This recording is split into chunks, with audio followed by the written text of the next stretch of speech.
Uşaq inadlaşanda və ya ağlayanda ona necə rəftar edirsiniz? Pozitiv valideynlik uşağın hər hansısa bir davranışının arxasında yatan səbəbi və ehtiyacı görməkdir. Hazırda əlimdə 6 yaşında pasiyentimin bir кейsi var.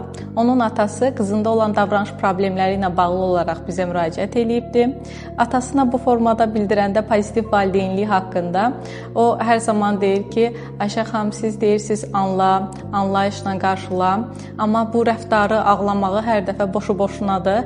Mən anlayışla qarşıladığım müddətcə də uşaq bu davranışı həddindən artıq təkrarlamağa başlayır.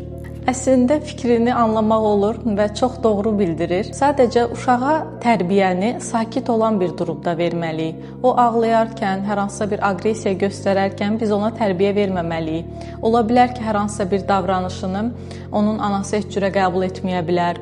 Ailənin fərqli bir qərarları ola bilər.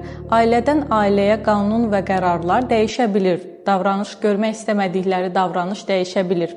Sadəcə biz bunu uşağın sakit bir vaxtımızda, məsələn, işdən evə gəlmişik, rahatıq, yeməyimizi yeyilib, oturmuşuq və söhbət əsnasında uşağa tərbiyə verilməlidir. Ana bu rəftarları heç cürə görmək istəmir.